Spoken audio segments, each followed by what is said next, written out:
today's video, I'd like to address I'm not sure if it's an issue, but it's certainly a common perception nowadays in the modern world, which is the confusion or the collision between wellness or well-being and spirituality. From the start, I'd like to be clear that there's nothing wrong with the feeling of wellness or the feeling of well-being. Being well physically, being well mentally, being capable of performing the things that you feel like physically and mentally, I think that's all fine. I myself would always, of course, choose as well to be feeling well physically and to be with a good mental state and to be able to do the things that I desire to do. So there's nothing precisely wrong with the concept or the idea or the pursuit of health.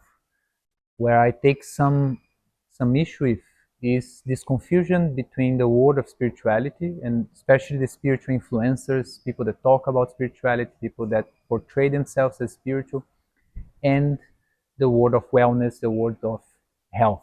The first point to differentiate both is that clearly wellness and well-being deals with health. We could say mental health, but a lot of times when people are in the section of well-being and wellness, a lot of times there's a focus on physical well-being, physical health, strength, capacity, stamina, and rejuvenation, feeling younger or maintaining youth for longer.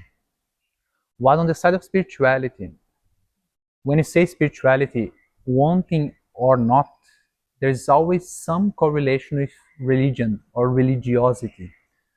We try to separate spiritual traditions or say I'm spiritual but non-religious, and I think that's a very modern but it's an okay approach.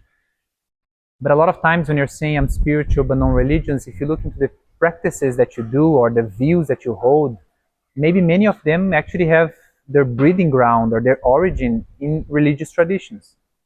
Let's say even a simple mindfulness practice that you perform every morning or you try to practice every night, or to calm yourself down for an exam or for a sport or for some stressful situation, most probably that mindfulness practice that you are doing and that you see as something spiritual but non-religious, in fact has their roots in Buddhism or in Hinduism, although maybe transformed, but the root of it, the origin of it is in religion.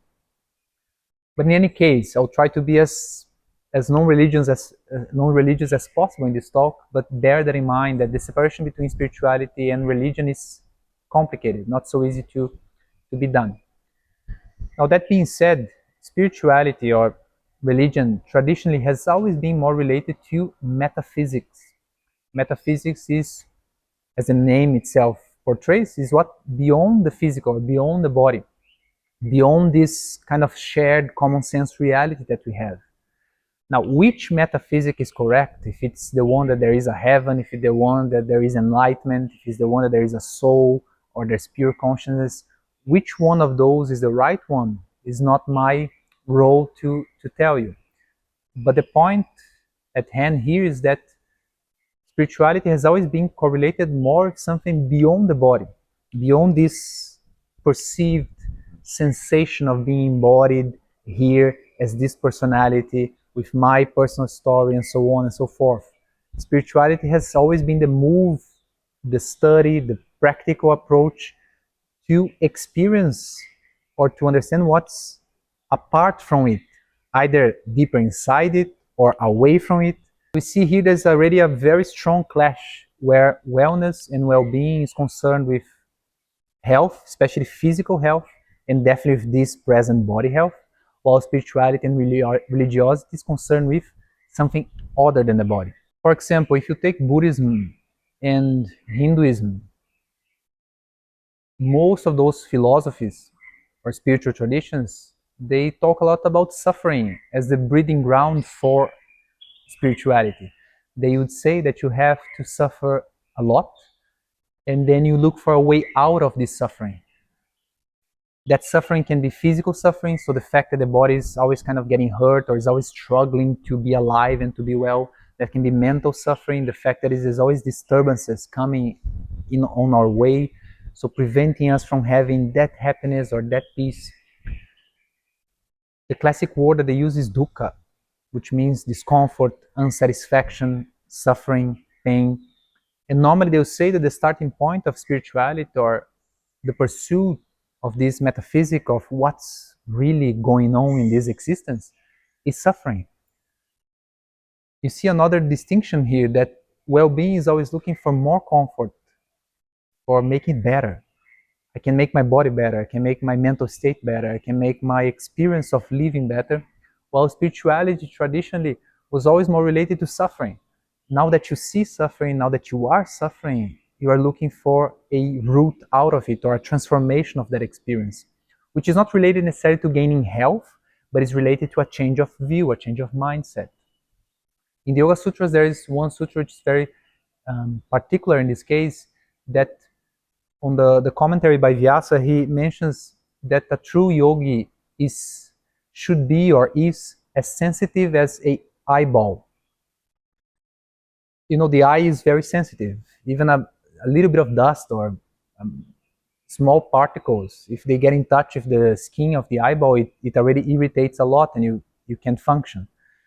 It's way more sensitive than certain other parts of the body, sensitive to pain in that case.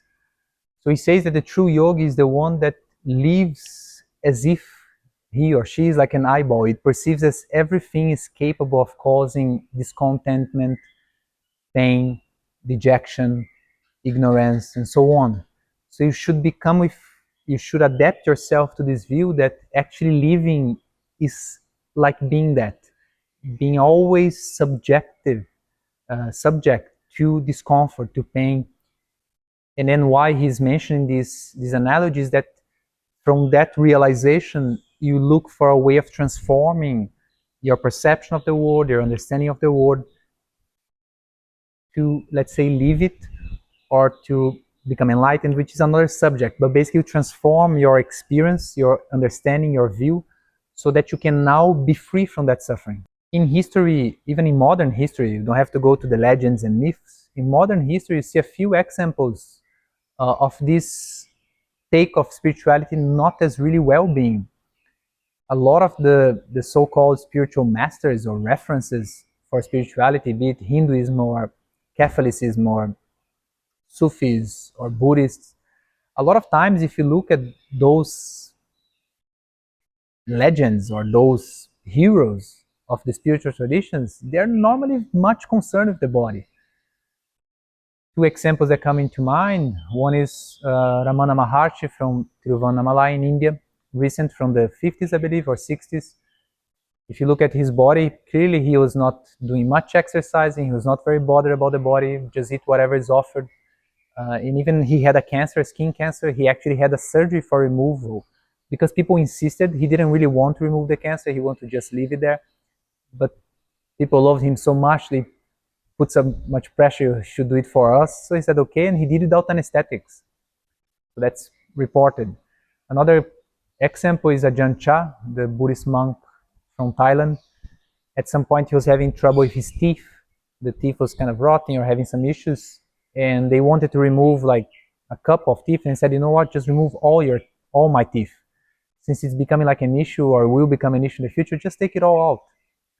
That's not precisely a hallmark of well-being, to just get all your teeth out. It's more kind of a detachment. You don't mind so much your teeth or how it looks. Just get it all of the way. Even Ajahn Chah, at the end of his life, for 10 years, he was paralyzed. He was in bed. In any case, you see those examples where spiritual hallmarks, legends, they many times show the opposite. They are somewhat careless about the body. They don't bother so much, which gets us into maybe a crucial point here of a difference, that in general, majority of spirituality is more concerned with the concept or the practice of detachment, of letting go. Because there is this view in pretty much most of spiritual traditions that there's something else, there's some other depth of experience that can be seen, that can be felt, that can be manifested.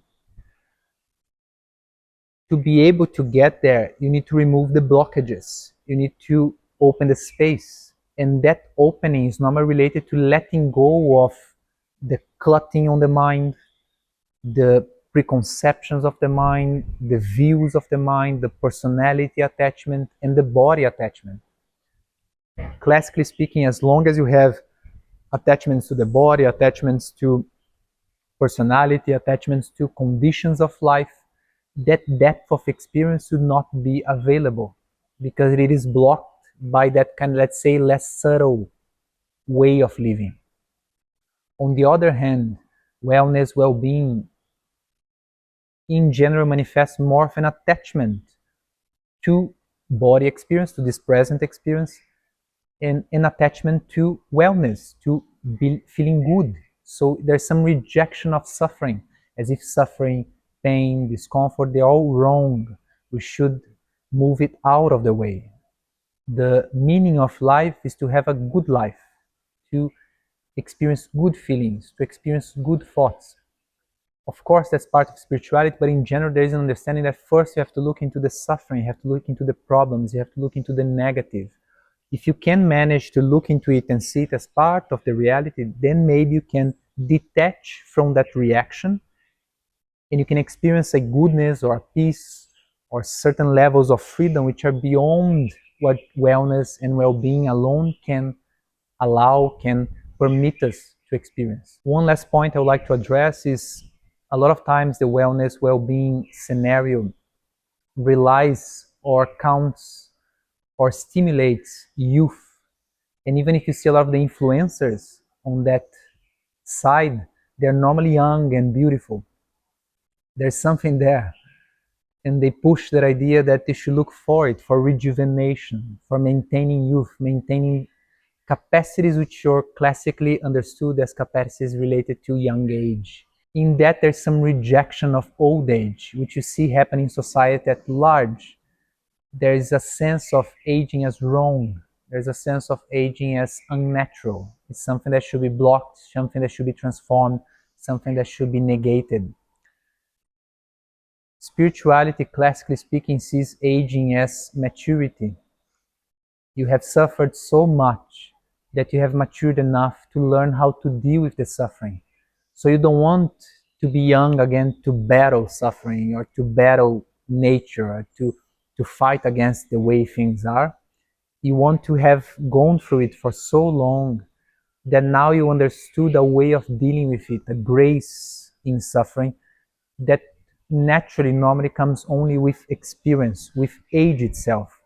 So maybe the more we reject old age, in fact, the less spiritual we become.